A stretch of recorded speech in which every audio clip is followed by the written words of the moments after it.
You are going to do something tonight that will take less than 4 minutes in a conversation to prepare for.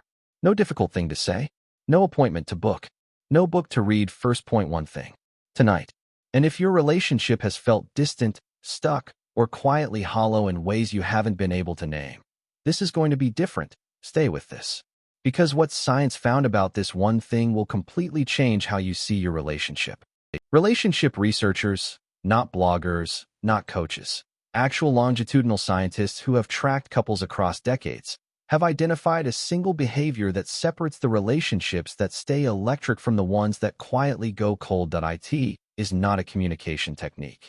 It is not a love language exercise. It is not a weekend away. By the end of this video, you will walk away with 3 things.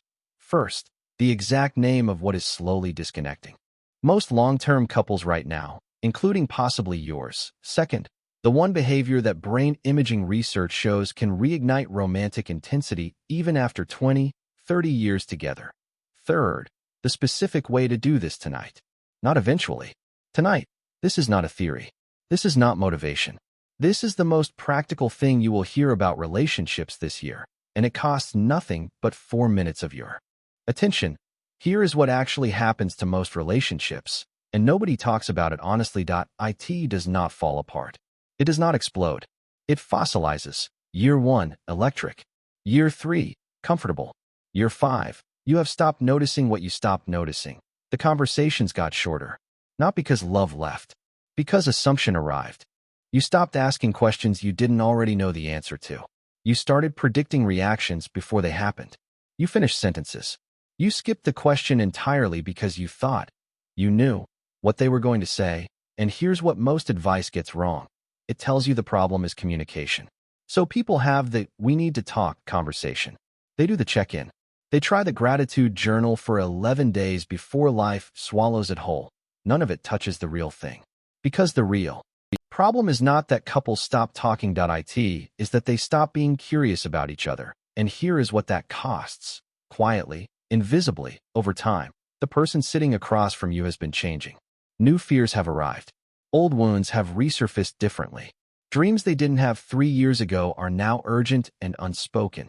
And you, because you love them, because you know them, have stopped asking.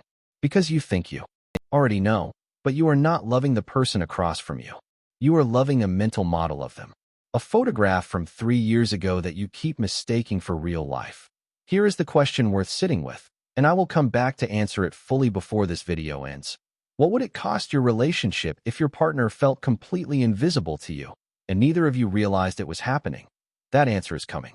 But first, let me show you exactly what to do about it. Dr. Arthur Aaron at Stony Brook University ran one of the most quietly astonishing studies in relationship science. His team scanned the brains of couples who had been married over 20 years, couples who still described themselves as intensely, genuinely in love. Here is what they expected to find.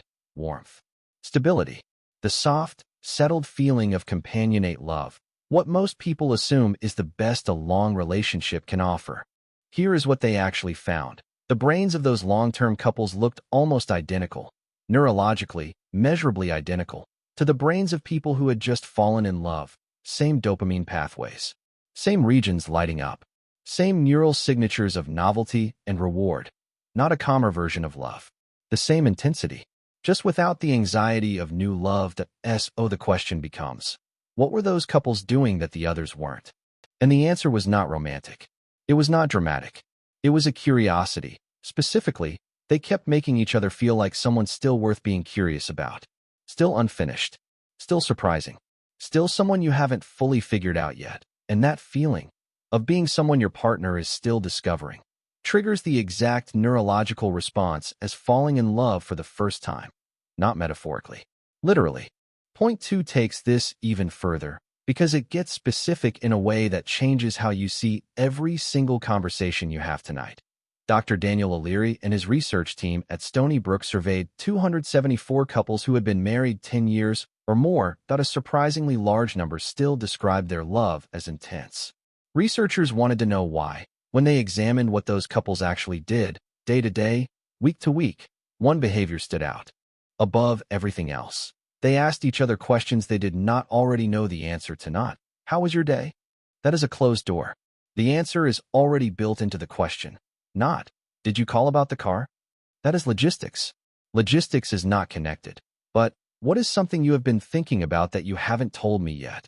Or was there a moment this week that shifted how you see something? Or simply, what are you afraid of right now that you haven't said out loud?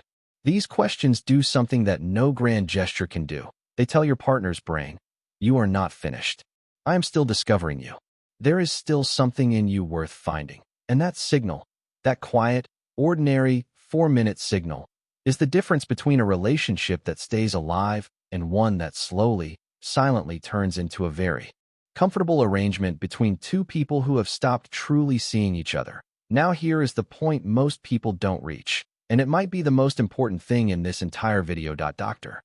Sue Johnson, whose research on emotionally focused therapy transformed how couples therapists in over 75 countries understand love, found something that should make every person in a long-term relationship stop cold. The couples who sustained deep love over decades were not the ones who communicated better in the textbook sense. They were the ones who kept reaching for each other. And crucially, kept responding to those reaches. A reach is not always a grand moment. The phrase, I had a weird dream, said out loud. A reach is a sigh that someone notices.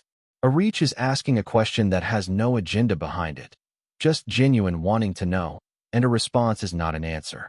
A response is the act of turning toward that reach, setting the phone down, making eye contact, saying, tell me more, and meaning it. Here is the brutal truth that nobody says directly enough. People stop reaching when reaching stops feeling worth it. Pause. Let that land. When your partner asks you something real and you give a half answer because you're distracted, that is a micro-rejection. They feel it. They may not name it, but they feel it. And over time, over hundreds of those micro-moments, the reaches get smaller. And then they stop.